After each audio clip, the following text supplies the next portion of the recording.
السلام عليكم ورحمة الله. معاكم المهندس اسلام رضا وحلقة جديدة من سلسلة البامبس. في الحلقة دي إن شاء الله هنتكلم عن موضوع مهم جدا اللي هو البامب سيلز. في البداية كده تعال نعرف احنا بنحتاج السيلز دي ليه.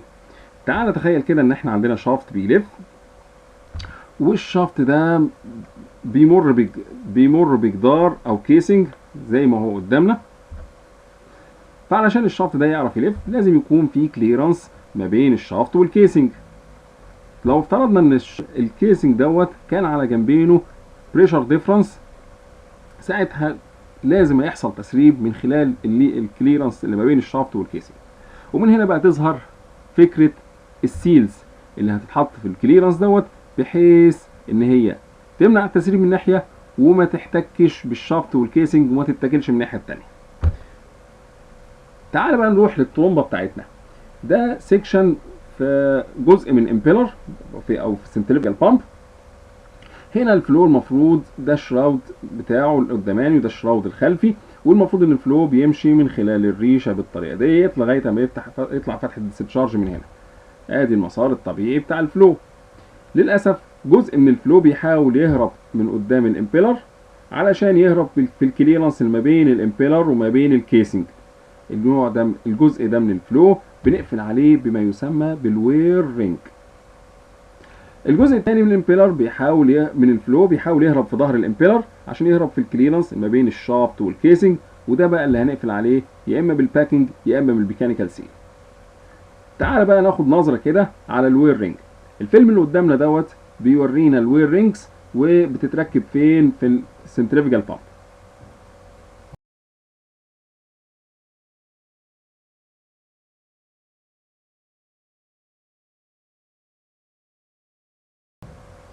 في الفيلم اللي فات كان في 2 وير رينجز، واحده بتتركب على الاي بتاعت الامبيلر ودي مشهوره، وواحده بتتركب على ظهر الامبيلر عشان تقلل التسريب اللي في ظهره، ودي نادره الاستخدام. تعال نشوف كده صور الوير رينجز عامله ازاي. ادي اهيت، ادي الامبيلر اهوت، وادي الكيسنج دي الفلانجه فيها، دي الفلانجه بتاعتها، وادي الوير رينج واخده حلقه حوالين الامبيلر بالمنظر ده. الوير رينج بتكون حلقه من ماده طريه زي البابت، بتتحط ما بين الامبيلر اي والكيسنج علشان تمنع التسريب ما بين الاثنين. الحلقه ديت زي ما قلنا بتكون من ماده طريه، بحيث ان لو حصل احتكاك ما بينها وما بين الشافت او ما بينها وما بين الكيسنج تتاكل هي، ويمكن تغييرها بسهوله وما اضطرش اغير الترومبه كلها. وادي اهيت برضو الوير رينج متركبه في المكان ده، وادي اهوت امبيلر، ودي الاي بتاعت الامبيلر بيدخل منها الفلو، وادي الحلقه هتتركب هنا تمهيدا لان الجزء ده كله يتحط في الكيسنج بتاع الترومبه. نروح بقى للباكينج سيل. ادي اهيت ترومبه، ده الامبيلر بتاعها وده الشافت بتاعها، وخايفين يحصل تسريب من الفلو اللي خارج من الامبيلر لظهر للكليرنس ما بين الشافت والكيسنج. بنيجي نركب في المنطقه اللي احنا خايفين منها التسريب في ظهر الترومبه علبه بنسميها الستافنج بوكس. ستافنج بوكس بنحط فيها الباكينج. الباكينج بقى بيكون عباره عن مجموعه حلقات من ماده طريه زي التeflon، بتتلف ما بين الشافت، بتتحط ما بين الشافت والكيسنج، وبيتقفل عليها بجلانت بمسامير وصواميل زي اللي قدامنا دوت، بحيث ان هي تتمدد ما بين الشافت والكيسنج وتمنع التسريب المحتمل ما بين الاثنين. الباكينج دوت ممكن يتعمل من ماتيريالز مختلفة، كل واحدة بتستحمل ضغوط مختلفة ودرجات حرارة مختلفة وكيميكالز مختلفة. زي ايه؟ زي اليارنز او الخيوط. زي ايه؟ زي البي تي اف اي اللي هو التeflon، وزي كمان الجرافايت. اللي قدامنا ده فيلم رائع بيشرح لنا طريقة فك وتركيب تركيب الباكينج سيل. تعال نتفرج عليه. Using mechanical packings in the sealing of rotating equipment. Adherence to these steps will result in packed pumps that operate more efficiently and effectively. To properly pack a rotating pump, the following tools will help make the task easier. Appropriate wrenches, a vernier scale, inside-outside calipers, a mirror and a flashlight, a flexible ruler, a flexible packing extractor, a tapping tool, a cleaning solvent and fine emery paper, a mandrel of appropriate size, a packing knife.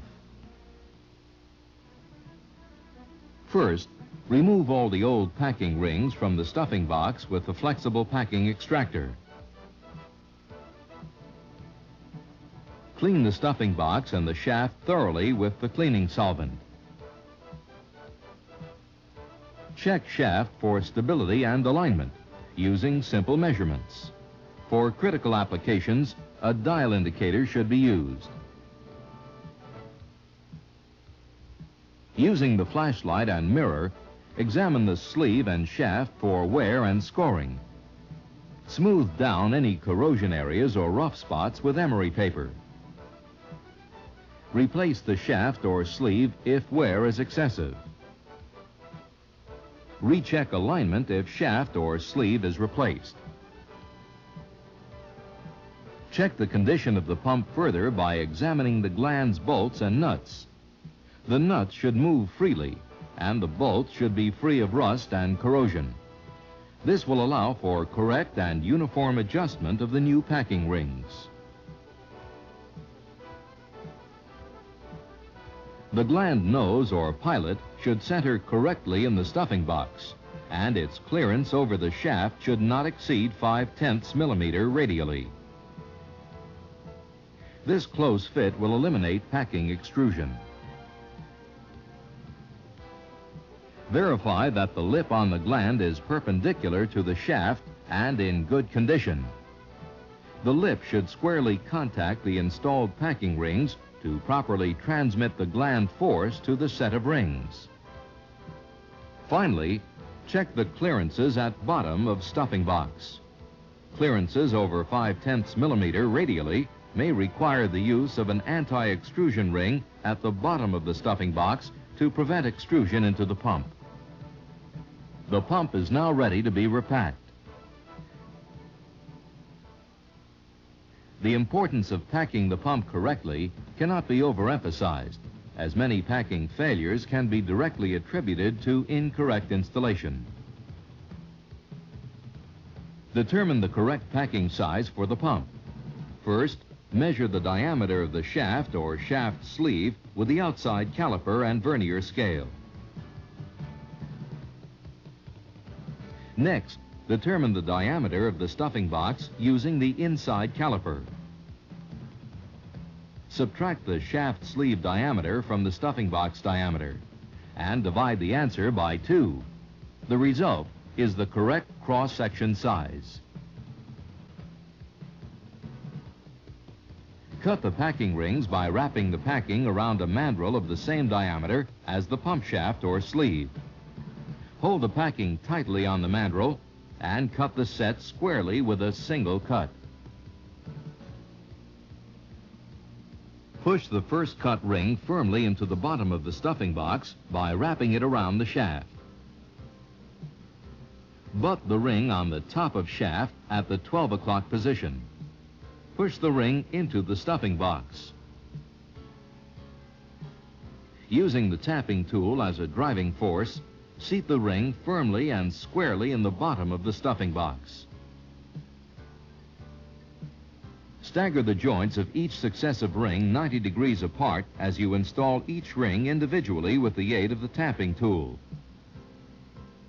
Using a clock as a guide, the 12, 3, 6, 9 o'clock positions work best.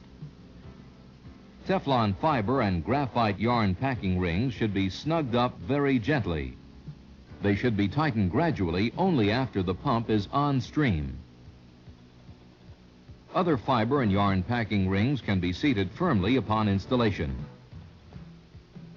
When enough rings have been individually seated so that the lip of the gland rests snugly against the last inserted packing ring, tighten the gland finger tight to tap in the last ring.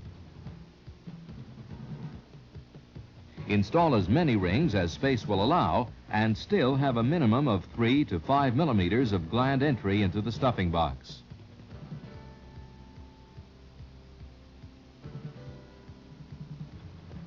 Pressurize the pump prior to startup. Then turn the power on. To ensure an effective installation, the following steps should be undertaken. Allow the packing to leak freely when starting up a newly packed pump. Take up gradually on the gland as the packing seats until leakage is reduced to a tolerable level. Teflon fiber packings may expand considerably and may require gland loosening. Never stop the leakage entirely. If the stuffing box has to have a lantern ring, make sure the lantern ring will move under the inlet opening as gland pressure is applied. Successful sealing with mechanical packings is a function of several important related factors. The selection of the proper material for the specific application, consideration of the surface speed, pressure, temperature, the pH aspects of the fluid, and the good condition of the equipment. Attention to these details will result in long life, minimum wear, reduced costs, and superior leakage control. Mechanical packing is the universal and the traditional method of controlling leakage of fluids or gases from rotating and reciprocating equipment as well as valves.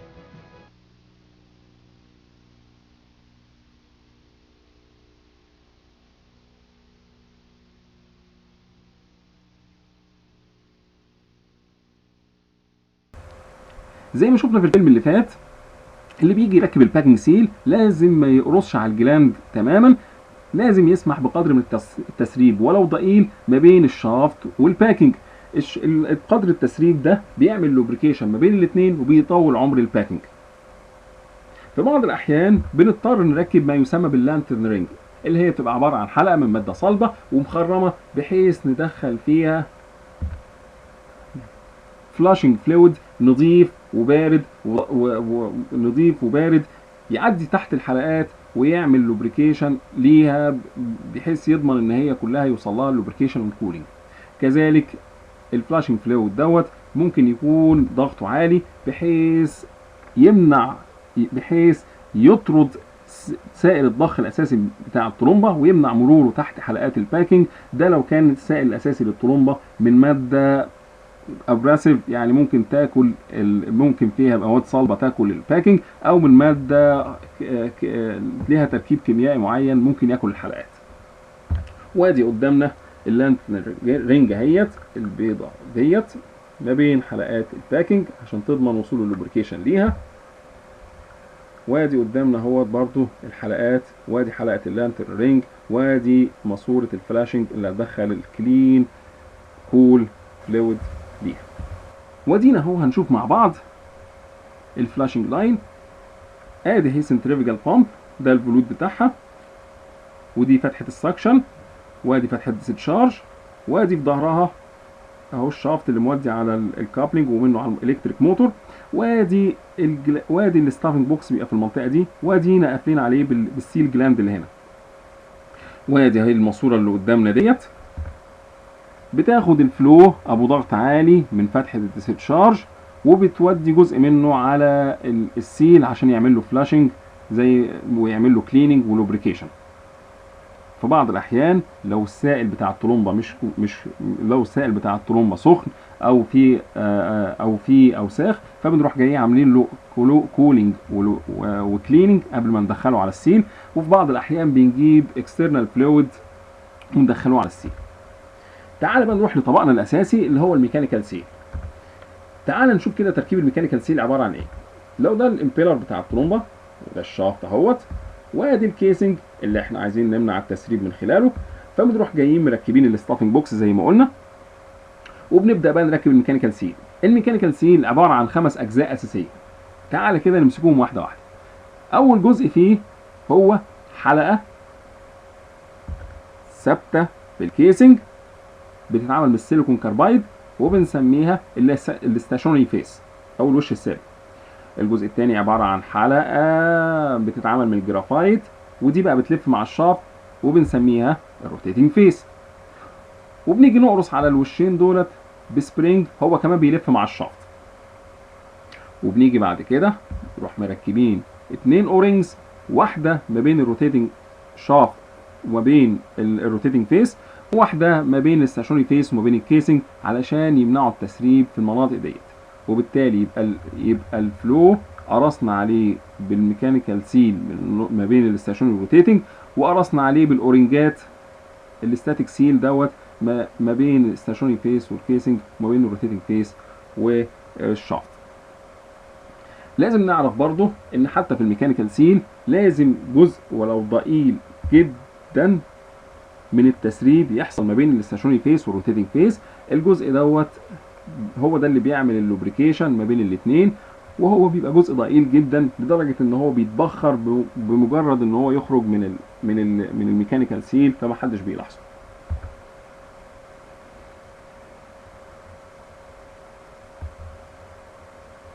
الميكانيكال سيل بيمتاز بقدرته على تحمل الضغوط العاليه ودرجات الحراره والسرعات، ولذلك بيكون هو المفضل في الطريقات ديت.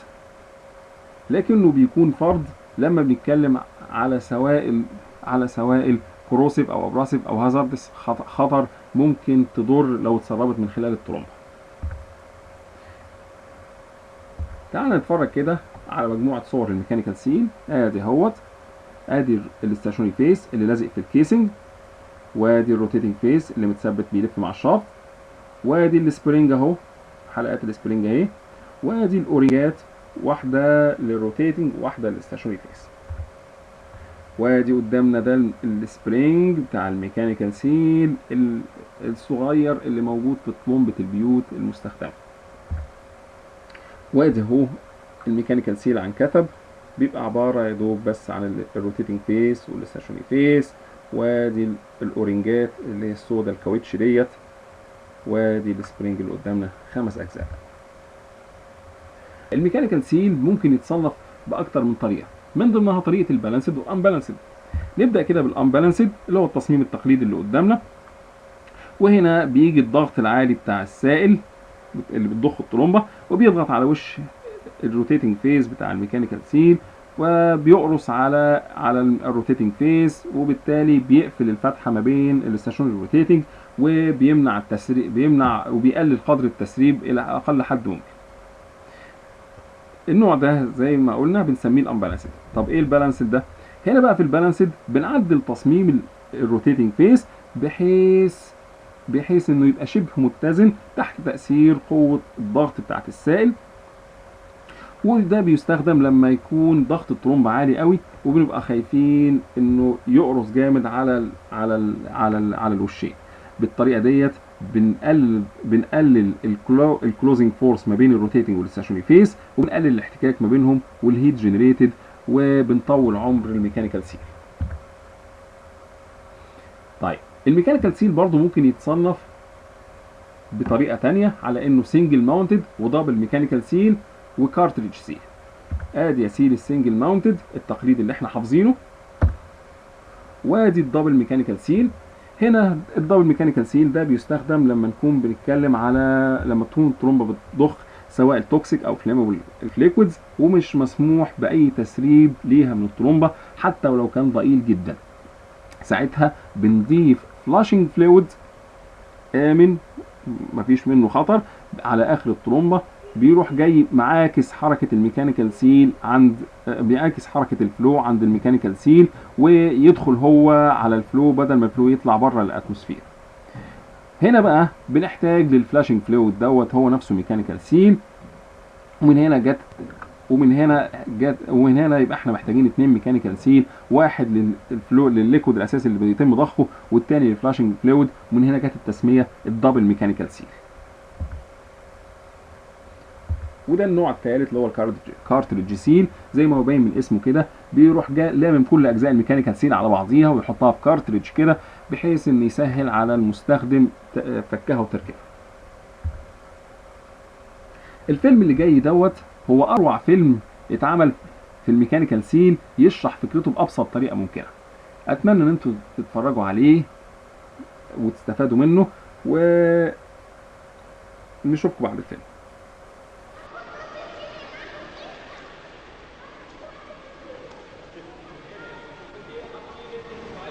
The Olympic swimming pool in Munich. The joys of swimming in warm water. To ensure that the water remains clean and hygienic, some 700 cubic meters are pumped off each hour, cleaned and returned with fresh water to the swimming pool. In this way, the entire pool content is circulated 6 times a day.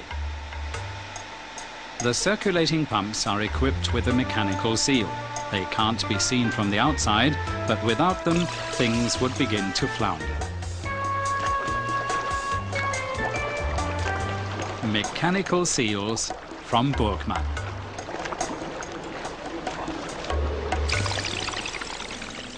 They can be relied on when it's cold, or at high temperatures, with high or low viscosity fluids.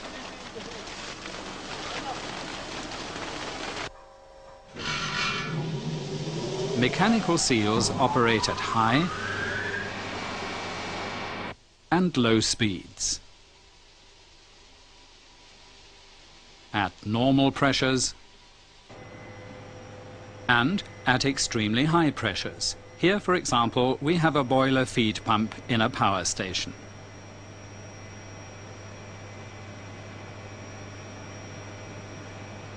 Mechanical seals are manufactured for virtually any application where a rotating shaft has to be sealed.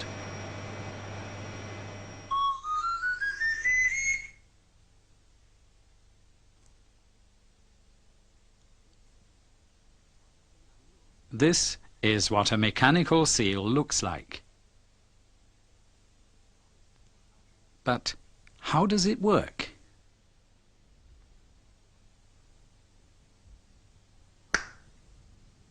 A housing and a shaft. Fluid is stirred, pumped, centrifuged, or treated in some other way within the housing. It's the shaft that initiates the rotary motion.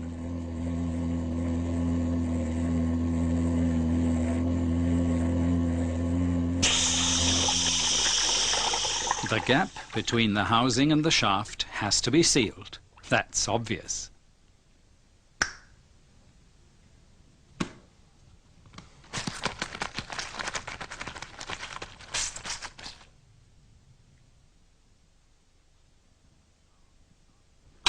But now the shaft will no longer turn. Rotation and sealing. Can they ever be compatible?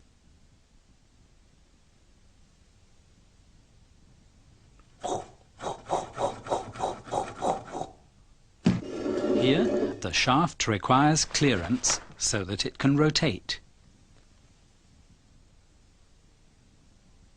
Seal faces not parallel with, but rather perpendicular to the axis. That's the answer. The housing and the shaft boss form the seal faces.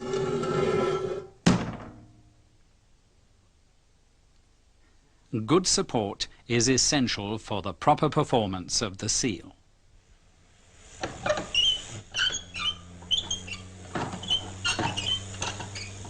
But will the seal withstand higher loads?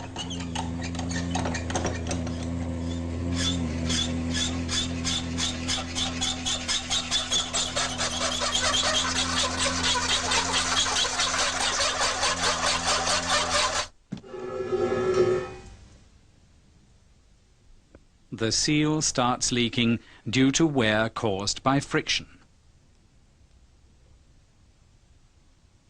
The shaft and housing are far too expensive to be used as wearing parts. Ideally, only the seal faces should be changed.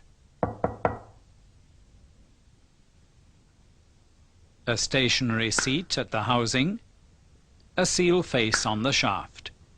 Exchangeable wearing parts make it possible to optimize the various available materials.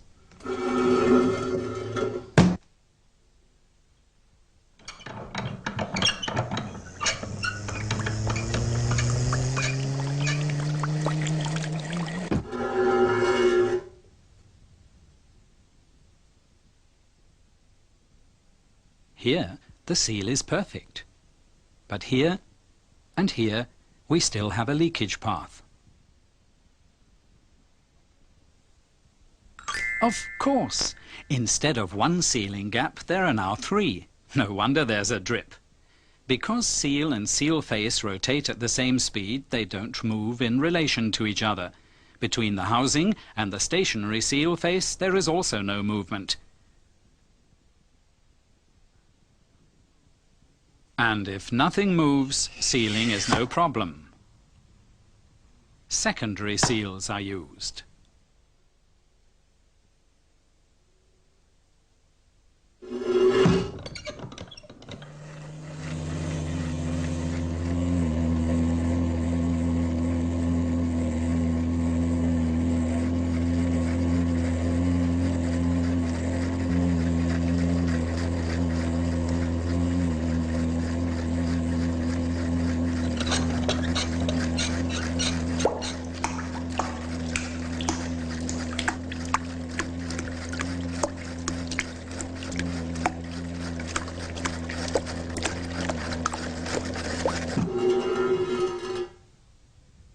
Wear cannot be totally excluded, but it can be compensated.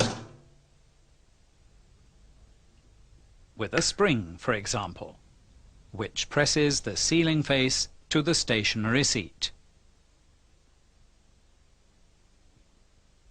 Here we have it, the mechanical seal with its 5 components. Rotating seal face with secondary seal and spring. Stationary seat with secondary seal.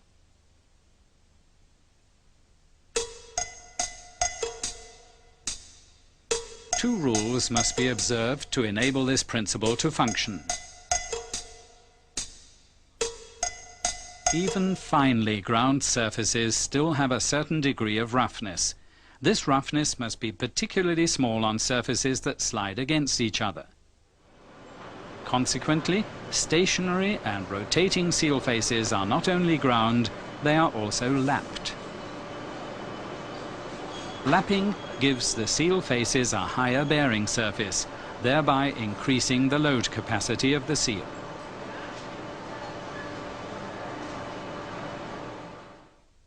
The sliding faces must be absolutely flat and smooth with a mirror finish. That is the first rule. The second rule is the sliding surfaces must be perpendicular to the shaft axis. All this requires strict adherence to the permissible parallel run-out tolerance, stable shaft bearing support, and careful assembly. Flatness and negligible surface roughness of the sliding faces are preconditions for minimal spacing between the seal faces, for the microscopically small sealing gap.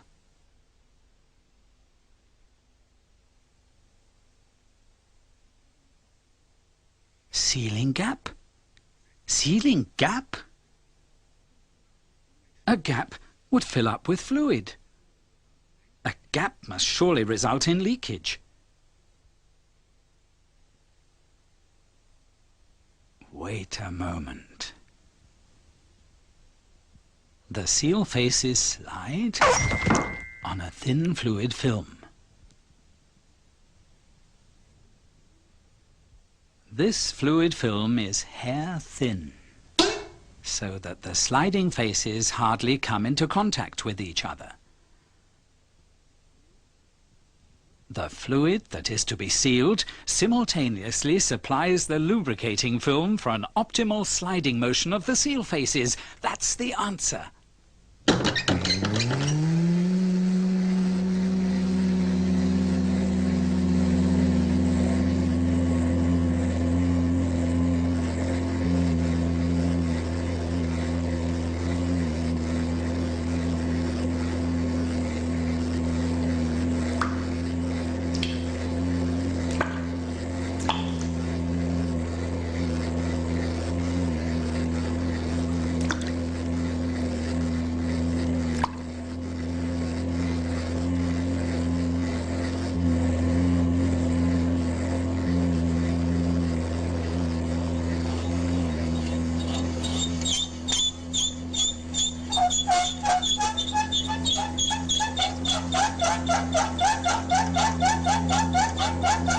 The sealing effect is either 100%, but then the seal faces will run dry and wear, or there's a lubricating film between the seal faces and minimal leakage will be unavoidable. But then a seal with a very low leakage rate will offer long service life and utmost reliability. This means the lubricating film is indispensable for the performance of a mechanical seal. It can be quite a problem for the lubricating film to maintain the balance, to remain stable, as there are several factors in practical operation that influence the stability of the lubricating film. The medium, pressure difference between inside and outside, high and low temperatures, high and extremely high speeds. The large number of different mechanical seal designs matches the influencing factors and their numerous combinations. Whether it's a specially designed or mass-produced mechanical seal, the range of application is indeed very wide. For shaft diameters between 5 and 500 millimeters.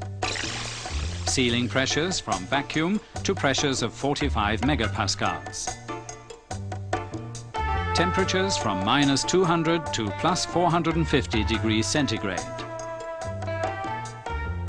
For sliding velocities of up to 150 meters per second. Mechanical seals from Burgmann.